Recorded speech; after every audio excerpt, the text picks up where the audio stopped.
방송에서 제공하는 부동산 정보에 대해서는 방송사에서 책임지지 않습니다. 결과에 대한 책임은 투자자 개인에게 있습니다. 전국에 계신 시청자 여러분 안녕하십니까. 깊어가는 가을입니다. 오늘도 내경제TV를 시청해 주셔서 고맙습니다. 오늘도 이춘모와 함께하는 세테크 재테크 시간입니다. 오늘은 57강입니다.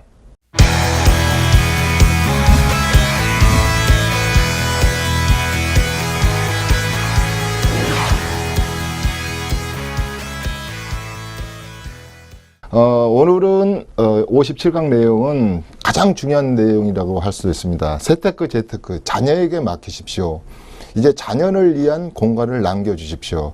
그랬을 때 자녀에게 재산을 미리 사전 증여해서 남겨줘라는 의미는 10%밖에 없다 그랬지 않습니까? 자, 재테크 공부와 발품 파는 공부와 지금부터 설계에 들어가야 된다. 플래닝을 짜야 된다. 그 다음에 자녀에게 재테크 공부를 금융 지식이랄지 부동산 상식에 대한 재테크 지식 이런 것들을 좀 이렇게 인지시키고 해야지. 우리가 흔히 말해서 열심히 하는 사람들은요, 금수저 뭐 이렇게 필요 없습니다. 흙수저면 어떻습니까? 열심히 내가 착하게 스텝 바이 스텝 단계를 밟아가면 되는 것이죠. 금수저 좋지 않습니다. 3대가 그 재산 못 챙긴다는 말도 있고요. 재산이 많은 집안일수록요, 안 싸우는 집안 못 봤습니다. 아무튼 그 망자가 재산을 많이 물려주고 뭐 사망하는 날부터 싸우는 것 같아요. 저는 시청자 여러분, 부모가 금수저가 아닌 분들 절대 뭐 실망감을 갖지 마십시오. 그 대신에 세테크 재테크 지식은 내가 집은 꼭 목표를 한번 가지고 도전해야지 했을 때 계획을 짜시면 됩니다. 자, 계획은 어떻게 짜야 될까요? 1번. 자, 배모 부모 세대의 시청자 여러분, 지금 이 방송은요, 젊은이들이 안 봐요. 그러시면 이제 에코 세대 아닙니까? 우리가 배모 부모가 한 720만이면 에코 세대들이 더 많아요. 한 820만 넘고 우리가 더 많죠. 이 친구들이 에코 세대 이 친구들이 우리나라를 짊어지고 있어요. 이 친구들이 자녀들을 많이 낳아야지. 예컨대 앞으로 우리나라가 더 스트롱한 나라가 될 수도 있고, 소비도 좀 해야 되고, 재테크도 제대로 해야 됩니다. 그래서 모든 세대의 에코 세대가 우리 배모 부모의 자녀 세대가 이제 결혼할 나이, 또 결혼해가지고 5년 이전이니까 신혼부부 세대 아닙니까? 우리가 이제 신혼부부를 하면 결혼하고 나서 5년 이전 세대를 신혼부부도 그렇게 하니까, 그래서 설계에 들어가자, 플래닝을 짜자. 그래서 일단 기본 계획을 세우는 겁니다. 내 사랑하는 아들, 딸들에게, 에코 세대에게 고함. 전번에 제가요, 배모 부모에게 고한, 울면서 고한다.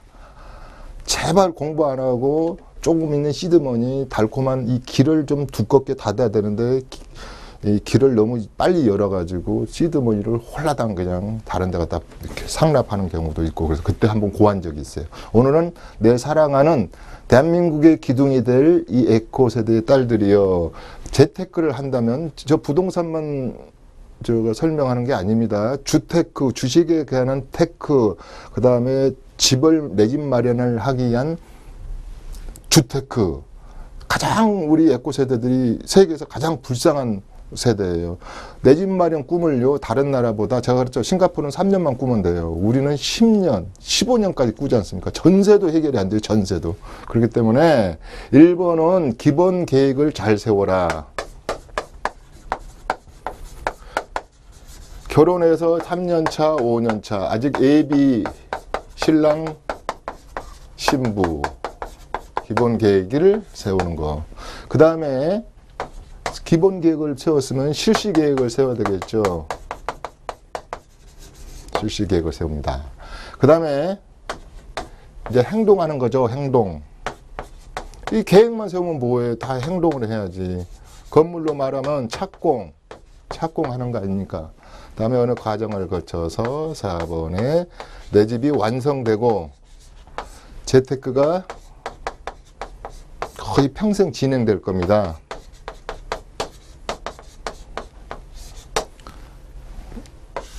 이 과정을 계획을 세워서 해나가지 않으면 안 된다. 이 계획을 딱.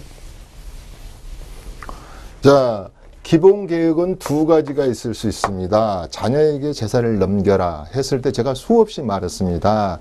1년에 부당 이익으로 인해서 이자가 1,000만 원 이상 정도만 발생하면 우리가 4.6%로 해가지고 2억 정도를 자녀에게 대출해주고 꿔줘도 문제가 없다. 그건 자금 출처하고 관계없다. 그래서 시드머니를 좀 부모가 이렇게 해주는 경우도 있고, 또 제가 뭐라 그러냐. 그러니까 이 세법을 잘 들으셔야 돼요. 그 다음에 내 집을 담보로 네 갚어. 월급 받고 앞으로 보너스 받으면 바꿔서 내 담보를 제공하고 자녀가 돈을 내가 우리 집을, 어머니 집을, 아버지 집을 담보로 해가지고 돈을 좀 빌려서 시드머니는 있어야 되니까 재테크를 할 때 그건 증여로 보지 않는다 그랬습니다. 그럴 때 이렇게 하는 방법. 근데 이제 진짜로 그럴 처지도 못된 우리 진짜 흑수저 중에 흑수저도 있습니다. 나 달랑 지금까지 이제 34살, 5살까지 해놨는데 1억도 못 모았다 하는 분들은 어떤 걸로 도전해야 되겠죠. 우선 임대주택부터 가야 되겠죠. 임대주택부터.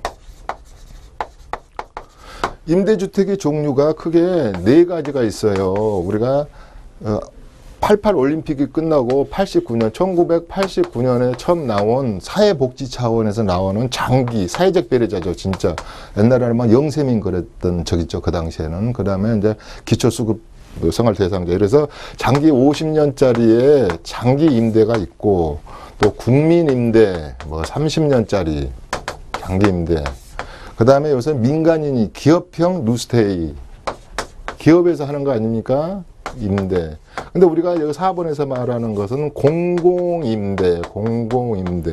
지금은 내가 5년 동안 임대로 살지만, 지금은 10년 동안 임대로 살지만, 이 기간에 2분의 1이 지나면 택지개발지구에서는 민간인들이 의무적으로 임대를 지켜야 하고, 우리 재건축에서는 소형 주택을 의무 비율을 하기도 하고, 또 재개발 지역에서는 무조건 오피스텔 내지, 요새는 오피스텔도 많이 짓더라고요. 오피스텔 내지 세입자형 임대주택을 섞어서 소셜 믹스해서 짓게 됩니다. 그러면서 돈이 없으니까 전세부터 시작하면 평생 전세값 올려주다 그냥 판이 끝나잖아요. 그러면 재미가 없어요. 그래서 요 공공임대는 내가 살다가 보면 처음에 우리가 분양 원가대로 아니면 또 감가상각해서 이제 내 집으로 해주는 거니까 요게 좋잖아요. 그래서 1번에 나는 진짜로 완전한 흑수저분들은 공공임대 시장에 도전해야 됩니다. 근데 이번에 이 장이 활짝 열렸다 그랬지 않습니까? 제가 우리 문재인 정부의 또 국토교통부, 기획재정부 이분들이 가장 내가 요새 칭찬하고 싶은 것은 이 사회적 배려자 신혼부부들 재혼도 된다 그랬습니다.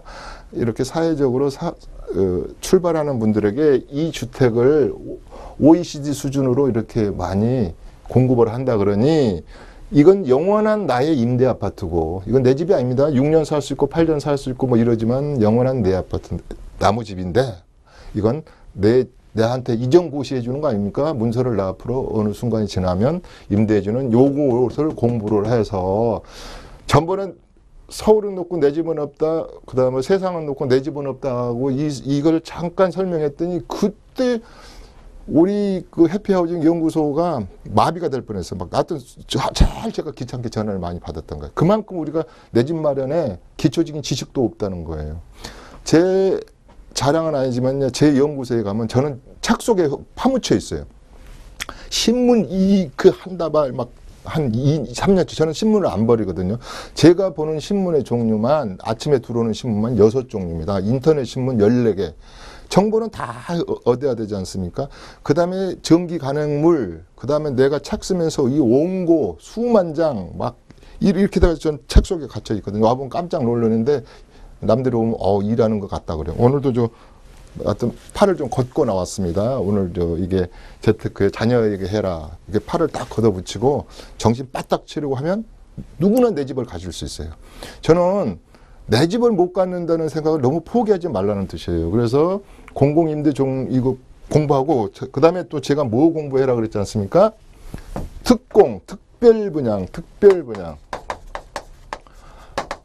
저번 주에 우리 저 반포 모 아파트 분양하는데 500대 1이 넘었지만 특별 분양은 10대 1 정도밖에 안 됐어요. 그러면 특별 분양이 여러 개가 많잖아요. 자, 10년 이상 하사관이든 장교든 근무한 사람들이요. 근무했던 사람들이요. 이건 지역 우선도 줍니다. 군인은 이동성이 있기 때문에 특공 자격이 있다. 기업체 장기 근무자, 장애인 6급 이하, 상급 이하, 장애인 탈북자, 유공자, 뭐 월남전 참전자 뭐 많잖아요. 이 특공 분야.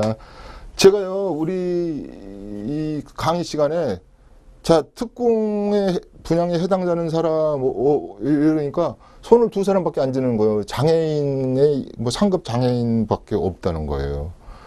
그러면 여러분들이 몰라서 그렇지 집에 중소기업 다니시는 남편이 10년 근무하고 그랬으면 그것도 특공인데 모르는 거예요. 이때는 이제 이렇게 특공 대상자는 이제 무주택이라는 개념을 전제로 하는 것이죠. 무주택. 그러면 지금 내가 좀 하나 집 하나 가지고 있어가지고 앞으로 청약을 받을 건데 로또처럼 100대 1, 200대 1, 500대 1을 통과할 자신이 없으면 가감히 집을 자녀에게 물려줘버리든가 우에 존속, 어머니 아버지 드려버리세요. 왜? 증여세가 일정 부분 이렇게 하다 보면 안 나온 경우도 있고 그러니까 내 집을 없애는 것도요. 재테크의 하나의 특공의 대상에 든다면은요. 내가 좀 장애가 있어요. 디스크 수술하면 요새 6급 주대요. 그러면 도저히 2대를 5번 넣는데 떨어졌다. 앞으로 가천도 많이 나오고 앞으로 엄청 나온다 그랬어요. 이번 5년 동안 이 문재인 정부에서요. 과거 정부보다 2배 정도 더 나옵니다. 올해 10월 달에만 우리 수도권에 하고 전국에 한 6,300세대 정도 나와요. 이제 제가 뭐라고 했지 않습니까? 분양가 상한제는 아직 없어지지 않지만 허그가 확 눌러나가지고 실거래가하고 당첨됐을 때 분양가 갭이 확 늘어났어요. 그러면 이것은 또 다른 로또지 않습니까? 이게 2006년도에 판교 같은 데 보면요. 로또 된 사람들이 그냥 애기를 등에 업고 나 로또 됐다고 그랬던 시절이 또 한 번 온 거예요. 이게 10년 만에 한 번 온 거거든요. 그 대신에 이렇게 사회적 배려자들은요, 이 특공 대상자들은 기회가 더 많아졌어요. 이거 과거에 묻혀있던 허지부지하던 청약 전략을요, 판을 다시 짜야 되는 거예요. 그것은 재테크는 본인들의 우리 배우 부모들도 관계되지만 자녀들한테 굉장히 많은 도움을 줄 수 있는 정책을 많이 쓰고 이 아들 이 친구들만의 리그전을 벌이게 한단 말이에요. 그렇기 때문에 특별 분양에 대한 거요 공부 많이 해야 돼요. 제가 웃음의 소리지만요 대한민국 사람들은 다 특별 분양 대상자라고 그렇게 제가 생각을 해요. 왜요? 이 집 때문에요 스트레스를 받아가지고 정신이 온전한 사람들이 없어요. 또 지금 전셋값이 술렁술렁 그러니까요. 애기는 중학교 3년 예를 들어서 해야 되는데 한 2년이니까 또 중학교로 옮길 수는 없잖아요. 그러니까 거기서 주인이 달란들여주고 살고 또 이게 왜 집은 여러분들이 가지셔야 되느냐. 이게 6%의 비밀이라는 거예요. 6% 비밀. 뭡니까? 아니 이렇게 전세를 사는데 저 이사 좀 더 가게 뭐 앞으로 뭐 민주당 쪽 여당 쪽이죠. 여당 쪽에서는 뭐 계약갱신권을 4년 한다는데 4년으로 하면 전세금 더 올려버릴 수도 있어요. 그러면 그래요. 살아요. 근데 3억에 사는데요. 김 선생, 3억에 사는 건 좋아. 그러더니 1억 5천에 내가 보증금 넣어줄 테니까 1억 5천은 우리가 이거 월세로 이게 흔히 말하는 월세 전환율 아닙니까? 월세로 전환해 달래요. 집주인들이 그럴 거 아닙니까? 은행에 돈 넣어놓으면 요거 뭐 3억 받아가지고 이만큼 은행에 가면 뭐 현금 보관료를 거꾸로 내려가 할 정도 수준이니까. 그 전환을 해버리면 우리가 법이 어떻게 돼 있어요? 10%를 우리 전환할 때 전환가액이 우리 있잖아요. 그러던가 한국은행 기준금리의 1.5의 4배. 법이 그래요. 4배. 6%잖아요. 6%하고 10% 중에서 적은 걸 택하게 됐거든요. 집주인은 무조건 월세 전환율을 6% 이상 받을 수가 있어요. 이게 작은 금액입니까? 우리가 힘이 딸릴 때 뭐냐면 내가 매달 월급도 쥐꼬리만하게 이렇게 받는데 월급의 30%를 주거 비용으로 내놓을 때는요. 굉장히 우울증이 와요. 뭐 저 같은 경우도 사업에 실패해가지고요. 지하실에서 7년간 살았거든요. 이게 내가 그랬잖아요. 장마 때 막 얘들 컴퓨터가 둥둥 떠드는 거 그랬어요. 저 7년 만에 일어난 겁니다. 저는 여러분들에게 용기를 줄 수가 있어요. 그렇다고도 저는 이제 큰 사업을 했잖아요. 아파트 시행 사업을 해가지고요. 아마 이건 애람되지만 우리 아버님이 좀 일찍 돌아가셨는데 제가 속썩여가지고 돌아가셨을 거예요. 그만큼 사업을 하다가 망하신 분도 많고 그렇습니다. 그렇지만 정신을 바짝 차리면 또 일어서는 겁니다. 그래서 제가 하는 말은 이거 6%의 유혹의 집주인들은 앞으로 점점 월세로 전환하고자 할 겁니다. 그러려면 내 집이 있어야 됩니다. 집이 있어야지 용기가 나고요. 또 집에 아내한테도 이렇게 월급이 쓰는 거거든요. 뭐 그렇게까지 해서 이렇게 실시 계획을 이제 시간이 아직 좀 있네요. 자, 그다음에 이제 기본 계획을 세워보는 거예요. 그다음에 이제 실시 계획에 들어가요. 실시 계획 돈을 메워야 되겠죠. 이제 뭐 전략도 해야 되고 여러 가지 신용을 해서 이제 모기지도 하고 그러면 이제 아까 이런 청약이라 할지 여러 가지가 많다 그랬지 않습니까? 그래서 요 실시 계획은 진짜로 좀 전문가 도움을 좀 받으세요. 내가 시드머니가 5천밖에 없습니다. 3천밖에 없습니다. 나는 1억을 모았습니다. 그러면 지금 어디에 도전해서 어떻게 해보자. 그 다음에 어느 지역으로 이걸 투자 방법을 바꿔보자. 또 투자에는요 주택만 있는 게 아닙니다. 보세요. 파생상품, 주식, 그 다음에 간접상품 내가 많다 그랬잖아요. 요새 P2P, 요새 또 간접, 젊은 양반들은 하도 이제 돈 벌 기회가 없으니까 이 가상화폐 뭐 투자하는 경우도 있고 그래서 유혹을 많이 받아요. 빨리 가고 싶으니까. 킥으로 내 집을 마련하고 싶으니까. 그 킥 좋아하지 마십시오. 킥은 좋아하지 않는다고, 좋아하면 안 된다 그랬어요. 농부의 마음으로 가는 겁니다. 농부의 마음. 그 다음에 풀코스 마라토너가 끝까지 결승장에 가면은 어느 순간에 집에 앞에 딱 나타나 있어요. 그건 저를 믿어도 됩니다. 행동해야 됩니다. 행동. 우리 흔히 말하는 게 그렇잖아요. 제가 두 마디를 맨날 하지 않습니까? 생각이 1kg라도요. 행동한 1g이면 누가 문서 그냥 갖다 줘요. 아이고 당신 집 갖다 주니까 안 갖다 주는 거예요. 제가 꿀벌 얘기했지 않습니까? 집을 포기해버리면 몰라도요. 집을 포기하면 저는요. 그냥 어떻게 보면 이렇게 될 수도 그냥 힘이 빠져요. 인생을 포기한 건 아니지만 꿀벌이 꿀벌 1그램을 따기 위해서 수만 번의 꽃을 왔다 갔다 해서 저축하고 내 집을 만든다. 또 뭐라 그랬습니까? 새는 바람이 불고 배고프죠. 춥고 배고프고 저 높은 곳에 바람 불 때 집을 짓는다고 그랬지 않습니까? 아니 이 돈 모아가는 과정이 춥고 배고프고 바람이 얼마나 불겠습니까? 남들은 지금 추석 때 여행 간다 그러는데 거기도 못 가고. 근데요, 이렇게 모아서 어느 순간에 딱 4년에서 5년 정도만 딱 하다 보면 희망이 보이거든요. 아예 포기해버리면 아예 포기가 돼버리는 거예요. 집값이 지금 한두 푼이 아니잖아요. 그래서 자기 맞춤형, 자, 완성이 됐을 때 이때는 불만족 집이 완성되어 있을 겁니다. 나의 목표는 33평이 있을 거고 25평이 될 수 있는데 이제 14평짜리가 됐다든지 시드머니가 내 집값의 50% 정도밖에 완성이 안 됐을 거예요. 목표에서. 이럴 때 그렇지만 이제 기본은 된 거거든요. 이때부터는 쉽습니다. 재테크가 쉬워요. 그래서 재테크는 계속 진행형으로 가다가 우리가 다 그랬어요. 자녀분들뿐만 가는 게 아니라 우리 배머분들도 40세가 돼서 내 집을 만들 수 있는 과정입니다. 이렇게 어렵습니다. 주택가 하나만 보더라도. 물론 다른 각도로 이 주택거나 부동산 재테크를 안 하고 사업을 일으켜 세워서 빨리 가는 사람도 있겠으나 그런 사람들은 좀 그렇게 많지 않잖아요. 또 금수저처럼 부모님이 집을 탁 물려줘가지고 하는 재테크에서 별로 신경 안 써도 내 집 마련이 빠른 분도 있는데 그분들은 굉장히 해피하신 분들이고요. 절대 다수 80%가 90%가 이런 진행 과정을 거쳐서 내 집 마련을 한다는 생각을 가지시고요. 재테크 전략을 이렇게 목표를 세워놓고 하자 이랬습니다. 그래서 자 다시 이제 3강에서 55강에서부터 57강까지 이렇게 처음 TV를 켜시는 분들 있고 제가 그랬죠. 항상 이렇게 시간을 맞춰서 여러분들이 TV에 앉아 계실 필요가 없어요. 그 흔한 이름 이춘보라는 이름을 네이버에나 다음에 그냥 이름 세 글자만 치시면 쭉 지금까지 강의한 것을 그냥 전체로서 꾸벅꾸벅 졸면서 이렇게 보실 수가 있어요. 그러면 거기에 다 내가 짜막식으로 이렇게 청약 받는 법 이렇게 해놨거든요.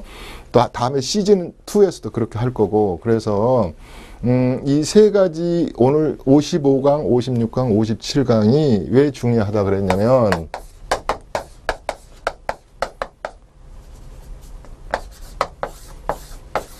맥거번 디포트처럼 식원병, 뚱뚱해지지 않고 당뇨와 고혈압에 걸리지 않기를 여러 연구기관에서 분석한 결과가 자료가 나왔다는 것이죠. 5대 미백식품을 많이 먹어서 그렇다. 그럼 안 먹으면 되는 거 아닙니까? 운동을 많이 해라. 운동을 안 하니까 뚱뚱해진다. 우리는 진짜로 집 때문에 희열을 느끼고 절망을 느끼고 이렇습니다. 그래서 제가 맥거번 리포트를 읽는 심정으로 제가 강의를 한다 그랬습니다. 그러면은 그러게 하기 위해서는 아까 여러 가지 제가 잔소리를 많이 했어요. 어떻게 보면 이렇게 이야기할 수도 있습니다. 시청자 여러분들 중에 지금 내 밥 먹고 내 비즈니스 바빠 죽겠는데 언제 5배수를 갖다 가보며 언제 공부를 하고 발품을 팔며 아니 그러면 그걸 하지 않고 앞으로의 내 노후를 책임져 줄 든든한 보험을 하나 가입하는 건데 그렇게 쉽게 해주겠습니까? 제가 그랬지 않습니까? 절대적으로 보험의 기능인 주택연금은 주택은 하나 가지고 있어야 된다고 그랬습니까? 비상시에 써먹어야 되지 않습니까? 그래서 제 재테크의 세테크 재테크는 주로 주테크입니다. 내 집 마련을 어떻게든지 해서 이것만 있으면 일단은 주택연금에서 우리가 품위 유지비는 나올 수 있지 않습니까? 그래서 제가 내 집 마련은 어떤 방법으로든지 제가 시청자 여러분들을 도와드리고 또 새로운 정보가 나오고 새로운 제도가 바뀌면 항상 그것 먼저 설명을 해드릴 테니까 우선 내 집 마련의 전략으로 가자 이렇습니다. 또 우리 베이머 부모 중에서도 어떤 사업을 좀 비즈니스를 잘못했다든가 또 이런 그 영국의 저 버너드 슈의 말이 있죠. 우물쭈물 하더니 그냥 나 이런 줄 알았어. 우물쭈물 하다 보니까 그냥 계속 전세만 살고 있고 내 집이 없는 분도 안 늦었어요. 지금 안 늦었어요.